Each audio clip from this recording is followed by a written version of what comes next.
you look at some of the things on this stat sheet here, 203 yards rushing, 17 of 30 passing. And then you look at some of these other things. 4 turnovers, 4 fumbles, 1 interception. And it can't wipe out, it doesn't wipe out the dramatic improvement in third down. It doesn't wipe out the time of possession. As the offensive coordinator, it makes you sick, when your guys are in that position. And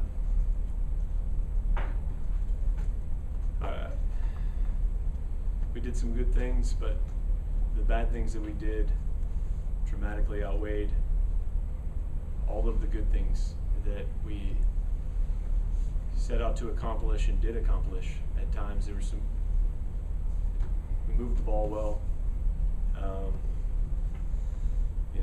Just a marked difference in the number of punts is it was good.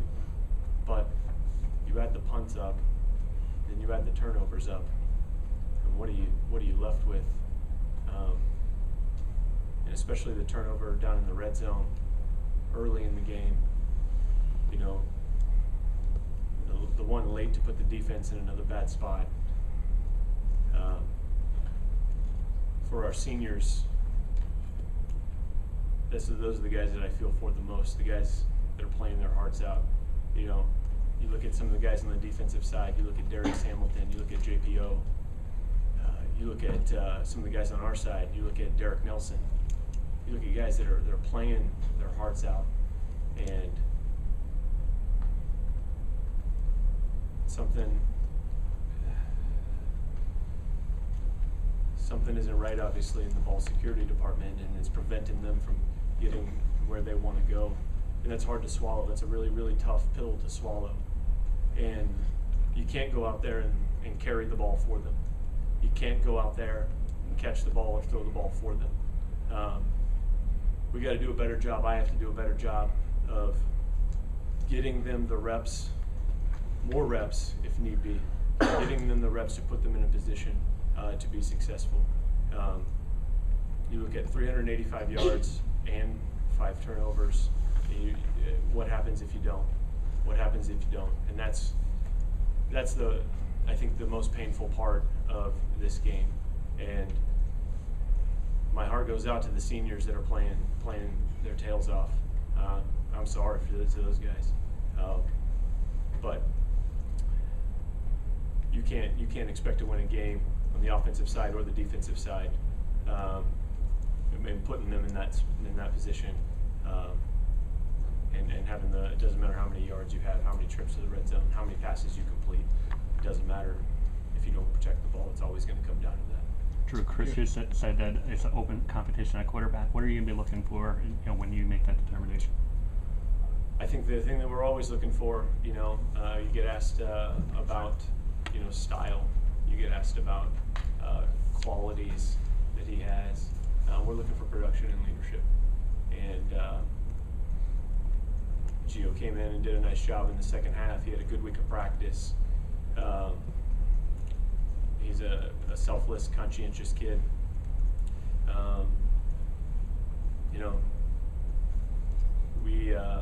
So when we go into tomorrow, Sunday, that's something that we'll discuss. We've kind of gotten some.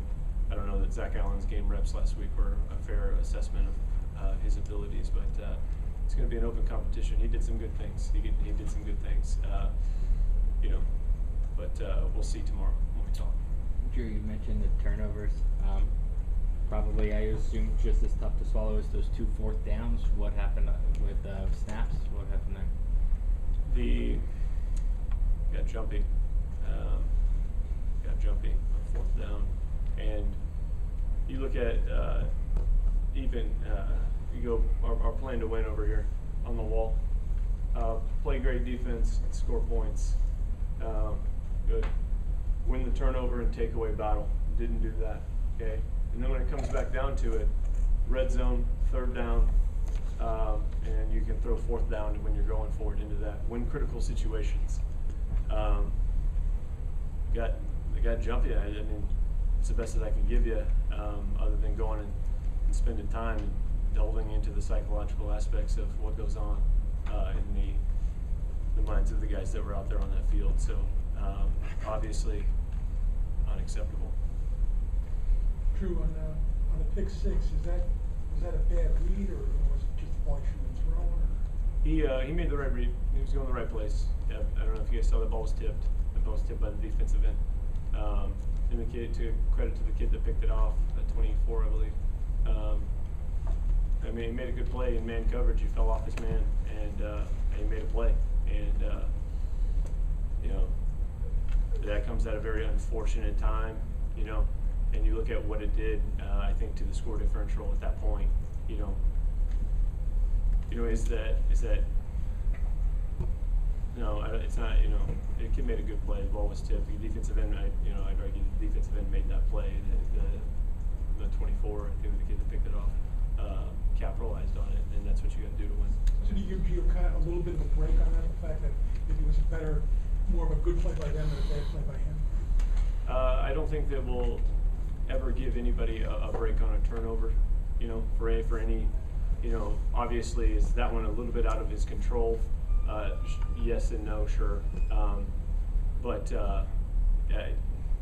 in terms of his read, I give him a break on his read. I mean, he made the right read, he made the right throw. But you'll never accept turnovers from any fashion, from anybody, ever. Not if you want to win. Drew, is this a four quarterback competition now? And if so, why is Laviano still part of that? And isn't Odin a realistic possibility given his upside and future in the program? That's a good question. That's me and Coach Ash. Something we want to talk about. I think tomorrow, in terms of who's involved in that competition.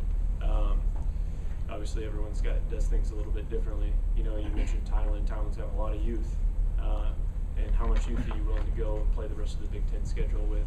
That's a question that you have to answer. Are you willing to accept that as youth? Because we all know that freshmen make mistakes, especially kids that it's October. He's 5 months removed from going to prom, so from that standpoint, it's something that's something you have to weigh.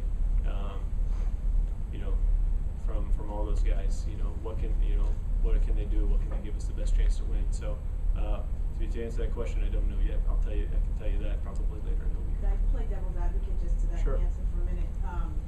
If youth is that big a factor, why did you play at all this year? Because you obviously lost a year of eligibility no matter what. I think for him, when we rolled him in there, and to be honest with you, in this program, Coach Ash has a great policy. We'll never burn a kid's red shirt without asking him, and sitting him down and making sure that he understands everything that goes into that. And we talked to Tylen, and we said, Tylen, there's some things I think that you can do in this game a few weeks back that can help us. Do you understand the consequences that go along with that? And he did. Tylen's gotten a little bit better every week. Tylen's got his own issues that he's got to get resolved, but not from everybody in their gameplay, so to speak. I don't want to make that seem like he's got some terrible off the field issues. He's out there selling drugs or something, like it's Tylen's doing.